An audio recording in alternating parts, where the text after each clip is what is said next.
ಪಡೆದುಕೊಂಡ್ರು ಪೊಲೀಸರು. ಪವಿತ್ರ ಗೌಡ ಮನೆಗೆ ಕರ್ಕೊಂಡು ಹೋಗಿ ಸ್ಥಳ ಮಹಜರು ಮಾಡಲಾಯಿತು. ಅಲ್ಲೂ ಕೂಡ ಬಟ್ಟೆ ಚಪ್ಪಲಿ ಎಲ್ಲವನ್ನ ಕೂಡ ವಶಕ್ಕೆ ಪಡೆದುಕೊಂಡಿದ್ದು ಆಯಿತು. ಈಗ ಮೈಸೂರಿನ ಸರದಿ ಮೈಸೂರಲ್ಲೂ ಕೂಡ ಸ್ಥಳ ಮಹಜರು ಮಾಡಲಾಗುತ್ತೆ ಅಂತ ನಿನ್ನೆ ರಾತ್ರಿ ಶೆಡ್ ಮಾಲೀಕ ವಿಚಾರಣೆಗೆ ಒಳಪಡಿಸಿದ್ದಾರೆ. ಅನ್ನಪೂರ್ಣೇಶ್ವರಿ ಠಾಣೆಯಲ್ಲಿ ಜಯಣ್ಣ ಅವರನ್ನ ವಿಚಾರಣೆಗೆ ಒಳಪಡಿಸಲಾಗಿದೆಯಂತೆ. ವಿಚಾರಣೆಯ ಬಳಿಕ ಮಾಲೀಕ ಜಯಣ್ಣ ಹೇಳಿಕೆ ಕೊಟ್ಟರು. ಮಾಧ್ಯಮಗಳ ಮುಂದೆ ಬಂದು ನನಗೆ ಕೊಲೆ ಬಗ್ಗೆ ಮಾಹಿತಿ ತಿಳಿದಿರಲಿಲ್ಲ, ಟಿವಿಲಿ ನೋಡಿದ್ಮೇಲೆ ನನಗೂ ಈ ಬಗ್ಗೆ ಮಾಹಿತಿ ಗೊತ್ತಾಯಿತು, ಇದಕ್ಕೂ ನನಗೂ ಸಂಬಂಧ ಇಲ್ಲ ಅನ್ನೋದನ್ನ ಸ್ಪಷ್ಟವಾಗಿ ಹೇಳಿದ್ದಾರೆ. ನಾನು ಆ ಜಾಗದ ಮಾಲೀಕ ಆಗಿರೋದ್ರಿಂದ ಕರೆದಿದ್ರು, ವಿಚಾರಣೆಗೆ ಒಳಪಡಿಸಿದ್ರು, ನಾನು ಕೂಡ ಸಹಕಾರ ಕೊಟ್ಟಿದ್ದೀನಿ ಅಂತ ವಿಚಾರಣೆಯ ಬಳಿಕ ಆಚೆ ಬಂದ ಬಳಿಕ ಕೊಟ್ಟಿರುವಂತ ಸ್ಟೇಟ್ಮೆಂಟ್ ಇದು.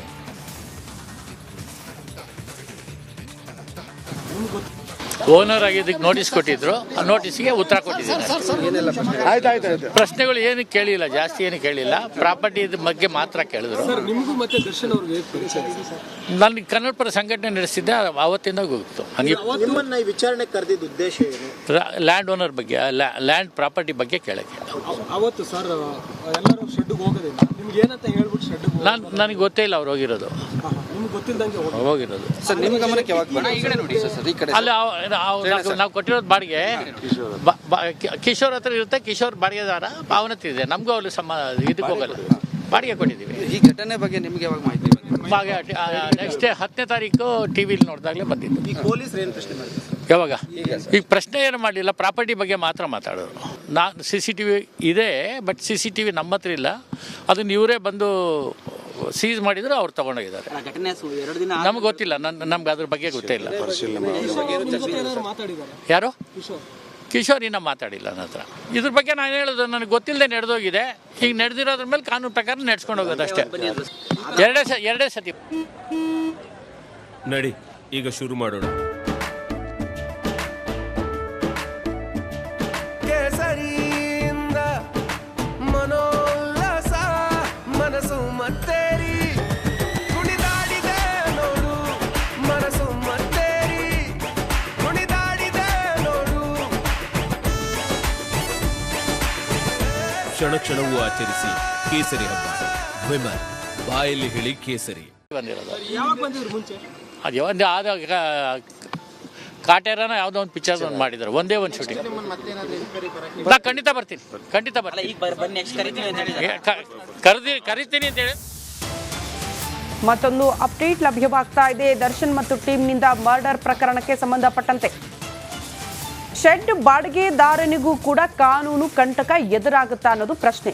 ಜಯಣ್ಣನಿಂದ ಶೆಡ್ ಬಾಡಿಗೆ ಪಡೆದಿದ್ದಂತೆ ಈ ಕಿಶೋರ್ ಶೆಡ್ಗೆ ಬರೋದ್ರ ಬಗ್ಗೆ ಕಿಶೋರ್ಗೆ ಕೊಲೆ ಕೇಸ್ನಲ್ಲಿ ದರ್ಶನ್ ಅಂಡ್ ಗ್ಯಾಂಗ್ ಅರೆಸ್ಟ್ ಆಗಿರುವ ಬೆನ್ನಿಗೆ ಇಂದು ಮೈಸೂರಿನಲ್ಲಿ ಸ್ಥಳ ಮಹಜರು ನಡೆಸೋ ಸಾಧ್ಯತೆ ಇದೆ.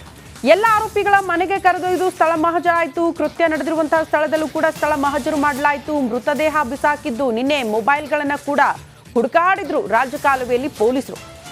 ಇವತ್ತು ಮೈಸೂರಿಗೆ ಕರೆದೊಯ್ದು ಅಲ್ಲೂ ಕೂಡ ಸ್ಥಳ ಮಹಜರು ಮಾಡಲಾಗುತ್ತೆ. ಕಾರಣ ದರ್ಶನ್ ಅಂಡ್ ಈ ಗ್ಯಾಂಗ್ ಇದೆಯಲ್ಲ, ಈ ಆರೋಪಿಗಳಿದ್ದಾರಲ್ಲ, ಮೈಸೂರಲ್ಲೇ ಕೊಲೆ ಆದ ಬಳಿಕ ಮೈಸೂರಲ್ಲೇ ದರ್ಶನ್ ಅವ್ರನ್ನ ಭೇಟಿಯಾಗಿದ್ದು ಎರಡೆರಡು ಬಾರಿ ಚರ್ಚೆ ಮಾಡಿದ್ದಾರಂತೆ. ಏನ್ ಮಾಡಬೇಕು ಮುಂದೆ ಅಂತ. ಆ ಪ್ಲಾನ್ ಎಕ್ಸಿಕ್ಯೂಟ್ ಆಗಿದ್ದು ಕೂಡ ಮೈಸೂರಲ್ಲೇ ಅಂತ. ಕೊಲೆ ಮಾಡುವಾಗ ಹಾಕಿಕೊಂಡಿರುವ ಬಟ್ಟೆ ಬದಲಾವಣೆ ಕೂಡ ಮೈಸೂರಲ್ಲೇ ಮಾಡಿದ್ದಾರೆ ಆರೋಪಿಗಳು ಅನ್ನುವಂಥ ಮಾಹಿತಿ ಇದೆ. ಹಾಗಾಗಿ ಅಲ್ಲಿಗೆ ಕರ್ಕೊಂಡು ಹೋಗಿ ಸ್ಥಳ ಮಹಜರು ಮಾಡೋದಕ್ಕೆ ಪೊಲೀಸರು ಸಿದ್ಧತೆ ಮಾಡ್ಕೊಳ್ತಿದ್ದಾರೆ. ಯಾಕಂದ್ರೆ ಆರೋಪಿಗಳಿಗೆ ಶರಣಾಗ್ರಿ ಪೊಲೀಸರ ಮುಂದೆ ಅಂತ ದರ್ಶನ್ ಹೇಳಿಕೆ ಕೊಟ್ಟಾದ ಬಳಿಕ ಟೆನ್ಷನ್ ಅಲ್ಲಿದ್ದಂತ ಈ ಆರೋಪಿಗಳು ದರ್ಶನ್ ಅವ್ರನ್ನ ಭೇಟಿ ಮಾಡಲೇಬೇಕು ಅಂತ ಮೈಸೂರಿಗೆ ಹೋಗಿದ್ರು ಕೊಲೆ ಬಳಿಕ. ಹಾಗಾಗಿ ಅಲ್ಲೂ ಕೂಡ ಒಂದಷ್ಟು ಮಹತ್ವದ ಸಾಕ್ಷಿಗಳು ಸಿಗುವಂತಹ ಸಾಧ್ಯತೆ ಇರೋದ್ರಿಂದ ಪೊಲೀಸರು ಅಲ್ಲಿಗೆ ಕರ್ಕೊಂಡು ಹೋಗಿ ಸ್ಥಳ ಮಹಜರು ಮಾಡ್ಲಿಕ್ಕಿದ್ದಾರೆ. ಎಲ್ಲಿ ಪಾರ್ಟಿ ಮಾಡಿದ್ರು, ಎಲ್ಲಿ ಚರ್ಚೆ ಮಾಡಿದ್ರು, ಎಲ್ಲಿ ದರ್ಶನ್ ಇದ್ರು, ಎಲ್ಲಿ ಭೇಟಿ ಮಾಡಿದ್ರು, ಎಲ್ಲಿ ಪ್ಲಾನ್ ಮಾಡಲಾಗಿತ್ತು, ಎಲ್ಲಿ ಬಟ್ಟೆ ಬಿಸಾಕಿದ್ದಾರೆ, ಆ ಬಟ್ಟೆ ಎಲ್ಲಿದೆ, ಎಲ್ಲವನ್ನ ಕೂಡ ಇಂಚಿಂಚಾಗಿ ಮಾಹಿತಿ ಕಲೆ ಹಾಕ್ತಾರೆ ಇವತ್ತು ಪೊಲೀಸರು ಮೈಸೂರಿಗೆ ಕರೆದೊಯ್ಯೋ ಮೂಲಕ. ಕೊಲೆ ಪ್ರಕರಣಕ್ಕೆ ಸಂಬಂಧಪಟ್ಟಂತೆ ಆಲ್ರೆಡಿ ಒಂದಷ್ಟು ಸಾಕ್ಷ್ಯಾಧಾರಗಳನ್ನ ಪೊಲೀಸರು ಕಲೆ ಹಾಕಿದ್ದಾರೆ. ಕೊಲೆ ಮಾಡೋದಕ್ಕೆ ಬಳಕೆ ಮಾಡಿರುವಂತಹ ವಸ್ತುಗಳು, ಮತ್ತೊಂದು ಕಡೆ ಕರೆಂಟ್ ಶಾಕ್ನಿಂದ ಸತ್ತಿದ್ದಾರೆ ಅಂತ ಕೂಡ ಹೇಳಲಾಗ್ತಾ ಇತ್ತು. ಅದೇ ರೀತಿ ಆ ಮಷೀನ್ ಅನ್ನ ಕೂಡ, ಮೆಗ್ಗನ್ ಅನ್ನ ಕೂಡ ವಶಕ್ಕೆ